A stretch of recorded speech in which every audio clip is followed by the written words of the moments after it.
Oh, hello. My name is Mara, and welcome to Books Like Whoa.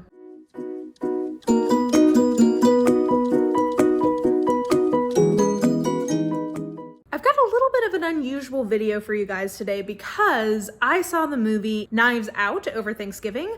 I had known that this movie was coming out for quite a while. I had put that down with the family of hey, for Thanksgiving this year, our movie has got to be Knives Out. If you've not seen advertisements for it, or if you don't know, Knives Out is a classic whodunit murder mystery that has a country house component. And it kind of, from the trailer, was giving me some kind of Clue vibes. And if you know but anything about me, you know that I love that movie.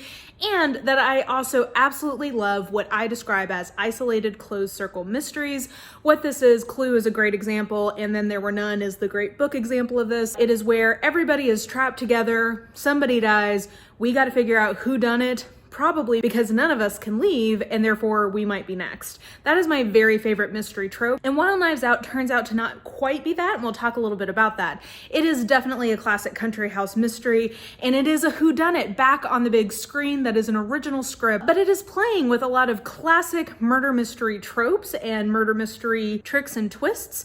And I actually thought I get a lot of requests from people to talk about how I figure out whodunit in a mystery, and I thought that this might be a good case study for that. So I'm gonna start by giving you just sort of a spoiler-free little review and try to sell you on why I think this is an absolutely fantastic movie and the kind of movie I really wish Hollywood would spend more of its energies making. So I'm gonna spend the first part kind of doing spoiler-free on that, and then hopefully I've sold you to go see it. You can come back and watch the back half of this video, which is me talking about how I knew pretty quickly who done it, even if I didn't know how they had done it, and some of the clues that play into classic tropes from the murder mystery genre that you can get just by reading a lot of murder mysteries and kind of knowing what to look for. And I'm also going to give you a recommendation if you are looking for an Agatha Christie novel, what you should read if you really enjoyed this movie and are looking for a book version. So to start off with, I should probably give you a quick synopsis, which is, if you haven't surmised from the trailer, this is a murder mystery movie where a very rich, very eccentric author who is turning 85 years old, played by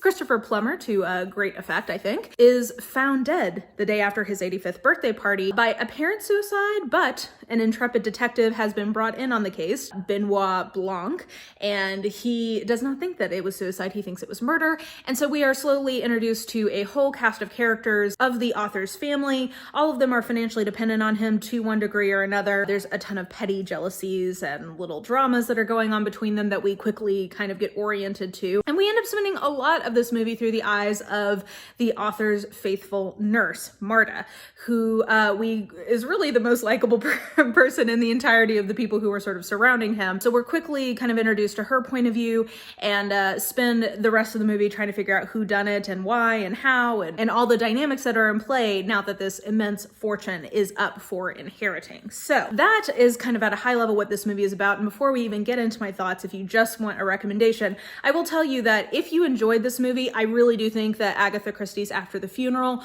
would be something you would also enjoy. It has a lot of those same sort of petty family dynamics, a lot of, kind of side-eyeing people trying to figure out who you can trust, who you can't, who is the most desperate for this money, does somebody know something that might get them killed, all of those kinds of things are definitely present in this particular novel from Agatha Christie. It's one of my personal favorites from her, and I think one of her better ones. So if you enjoyed Knives Out, I would definitely recommend After the Funeral as a good book recommendation. So those summary and a recommendation, a few spoiler-free thoughts for you, and then we'll dive into some spoilerific clue hunting. So as I said, this is the kind of movie I really wish Hollywood would invest more of its energies into making, because what it has going for it is just fun. And it's fun not through throwing a ton of money at all of these big action set pieces. While I think, there's definitely a time and a place for some of those and that can be entertaining, it has really come to dominate our movie landscape. This is a little bit of get off my lawn-ness, but I get frustrated that so much of Hollywood's dollars these days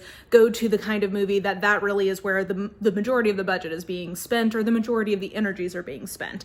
This is a great example of a movie that is is just fun by virtue of having good writing and having a plot engine in it that just works. It's worked for 150 years. People love a whodunit kind of cozier mystery. Since this kind of story has been a thing, people really connect with it. And I just love to see films where people are leaning into some of these less splashy but still very effective forms of entertainment, which I think this movie definitely qualifies as. I think that the acting in this is really fun. The writing is very sharp and clever. I think that there's a really good level of meta-ness to this movie in terms of it knows what it is and it leans into it. So it will make, I think that there's a throwaway line saying that this guy looks like he lives in the Clue board game. The main detective in this is called Benoit Blanc, which I am pretty sure is a send-up of Hercule Poirot's name. There's lots of little winks and nods to classic pieces of the genre. That's not that much of a surprise because Rian Johnson, one of his best-known previous projects was Brick, aside from the Star Wars movie he did, was Brick, which was a take on a noir, but by setting it at a high school, it allows this kind of element of meta-ness to the genre text of it. So I think that this is something he's comfortable with and something he likes playing with, which is probably part of why I enjoyed it, because if you watch this channel, you know one of my favorite parts engaging with books in particular is thinking about their place within a genre, how they are kind of subverting conventions of the genre, how they're building on them, etc. So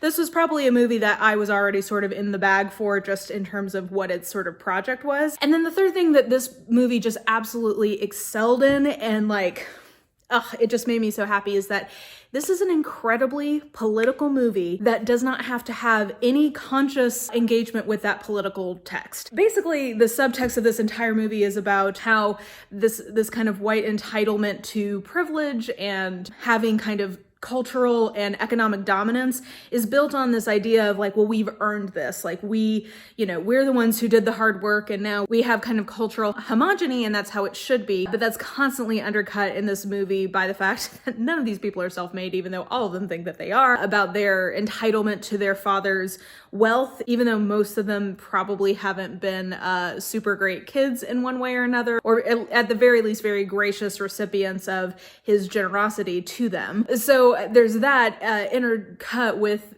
his nurse, who is an RN, whose mother is not in the country legally, and how that is always being kind of held over her, despite the fact that she's the only one who truly is self-made and truly has worked really hard for what she has, and is the only one who shows consistently a genuine care for the person who has all the money. Though I will say Jamie Lee Curtis's character is a stone cold bitch, but she does seem to have genuine, affection for her father, even if she has blindness to the fact that she is certainly not self-made. So I think that the political aspect of this is super interesting, and probably you could write a whole paper on that, but it is not the focus of the film. And this gets to something that I think is incredibly effective about genre fiction, which is that genre fiction, when done well, like this, I think is a much more difficult and interesting vehicle for deep thematic content. And I think this is part of why in recent years I've really fallen out of love with a traditional literary novel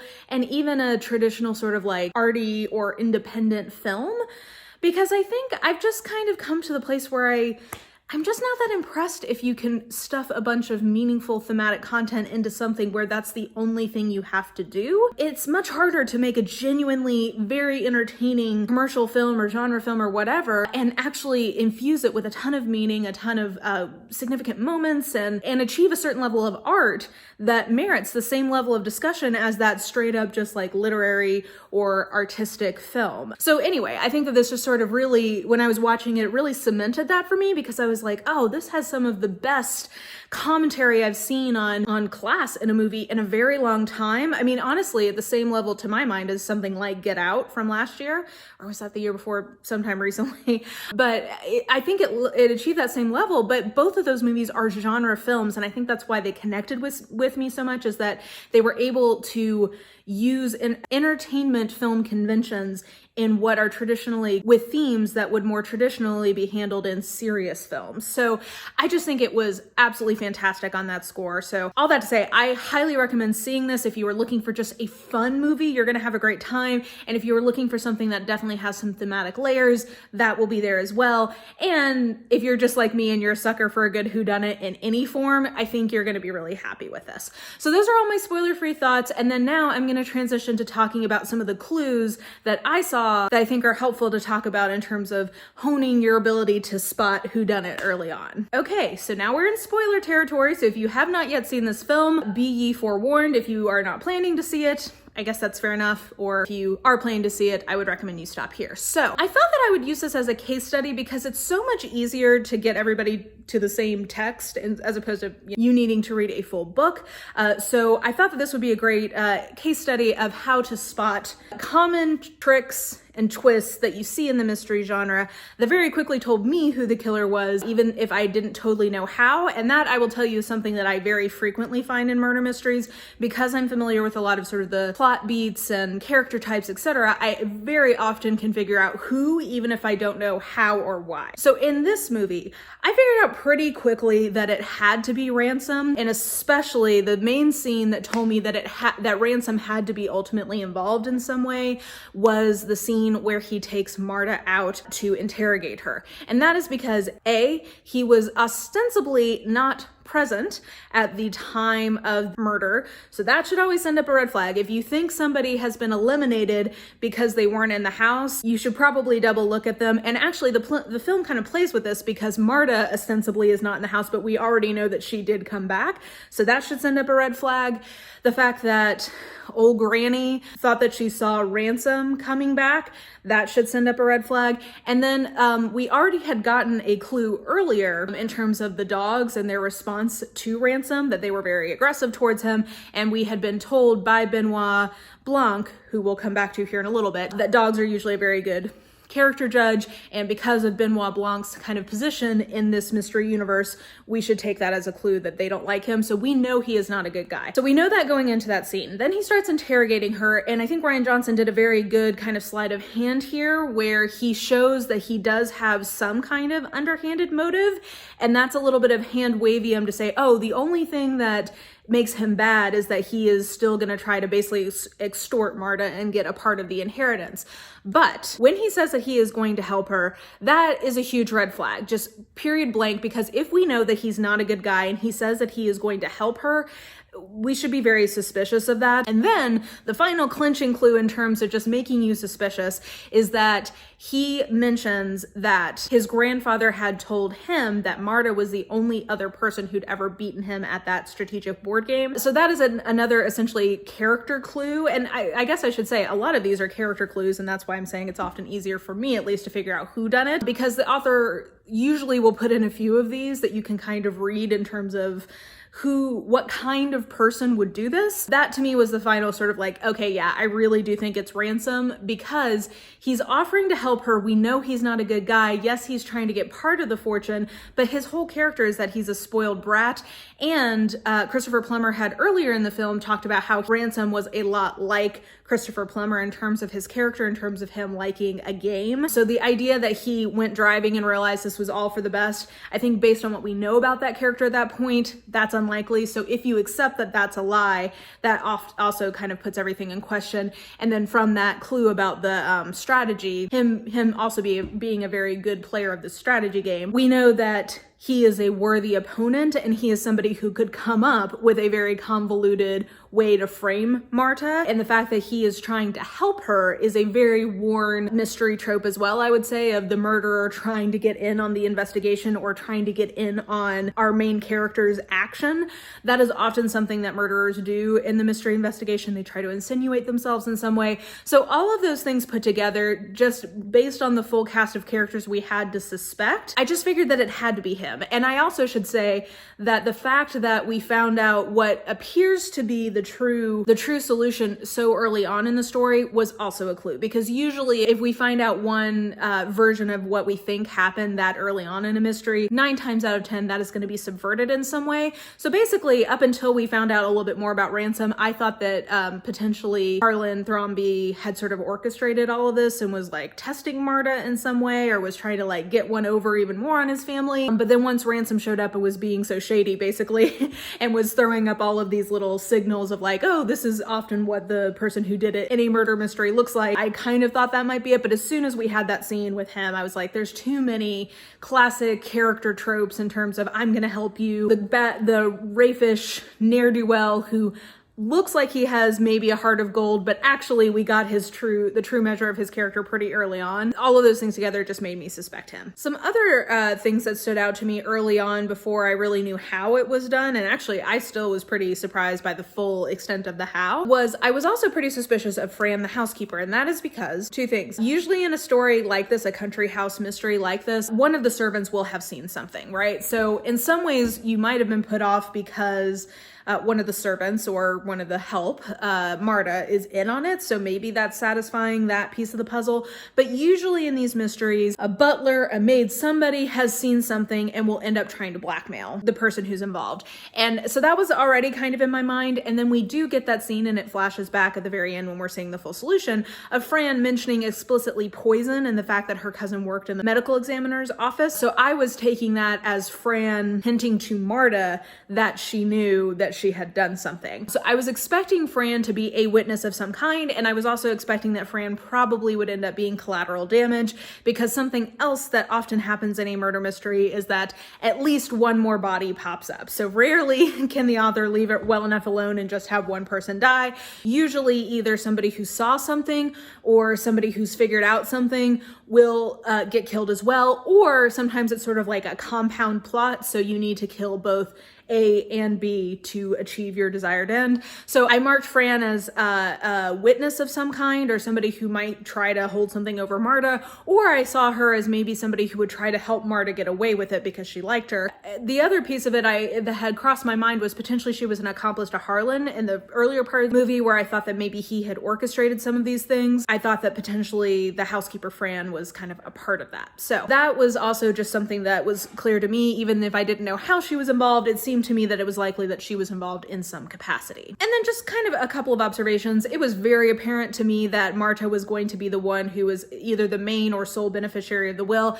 and that is because another mystery trope is that the ungrateful relatives get disinherited, and a servant or housekeeper, whoever, has insinuated themselves into the rich person's good graces, and the will has been made out to them. That is something that you see a lot in Golden Age of detective fiction novels, either as something that has happened or something that might happen. So I was pretty sure that Marta was going to be one of the main beneficiaries. I really liked how this movie subverted the idea that that was a bad thing. Usually in the Golden Age of detective fiction books, that is portrayed as something that's like a betrayal of the family members. Even if they're terrible, you shouldn't disinherit them. It's just not right, or whatever. And I liked how in this movie, ultimately, I think we're all pretty cool with Harlan completely disinheriting his relatives and really letting Marta be his heir. So I thought that was also a fun subversion, but that is a tried and true mystery convention in these country house murder mysteries. Another thing that is a very tried and true trope is the whole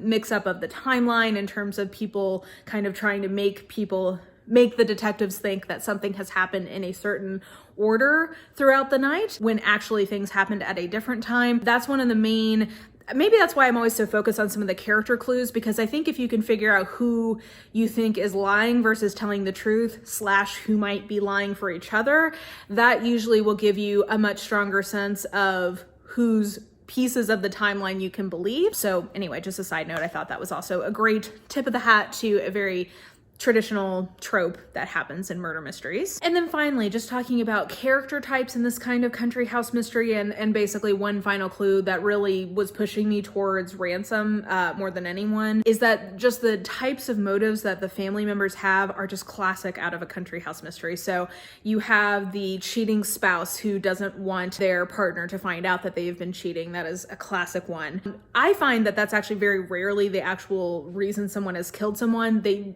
most often in this kind of mystery, you can count on the money really being the main motive. It would be much more likely if Harlan had a wife that some sort of relationship element would be why he died.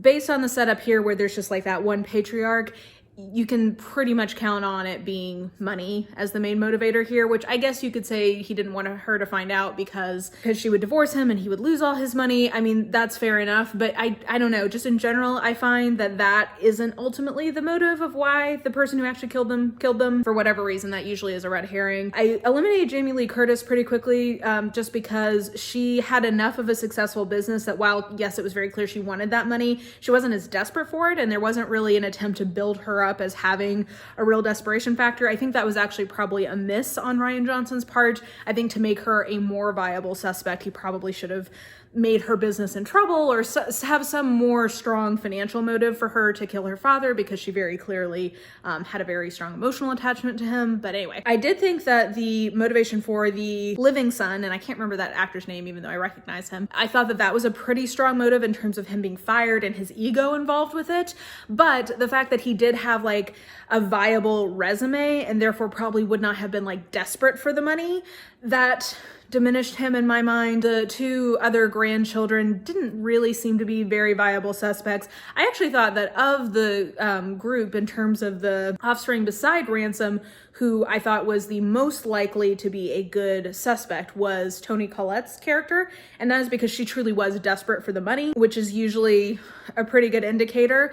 And the fact that she had come upstairs at some point in the plot with him and Marta, that also, you know, kind of made me more suspicious of her, just because that tends, often the murderer will want to get involved in the actual scene. So I thought that if Ransom hadn't been in the crew, I would tell you that my guess would have been Toni Collette, because she was the one who seemed the most desperate for the money. And like I said, I find that in these mysteries, more often than not, it really is a financial motive and an urgent financial motive, or an urgent financial motive or an entitled financial motive. And in this case, it seemed to me that Ransom had both going. Like, it was clear he had some sort of ego about being the heir or being the one who was sort of like the most in Harlan's image and therefore felt the most entitlement to what Harlan had built, in addition to the fact that he was sort of a wastrel who clearly hadn't worked a day in his life and would need that money and would very much be affected by being cut off. That was what really narrowed it onto him. But I would tell you that from just like purely the kind of cast of characters we had to deal with and what their motives were,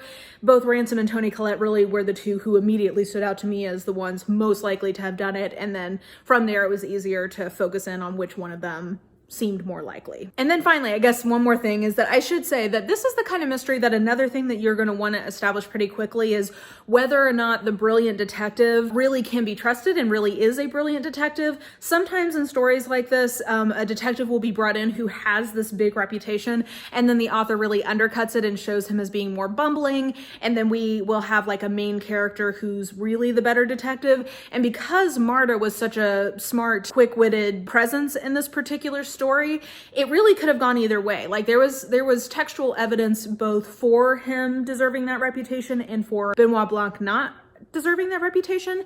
And so that was one of the main things that I had to kind of decide early on when I was evaluating his input into the mystery, is how much we should trust him.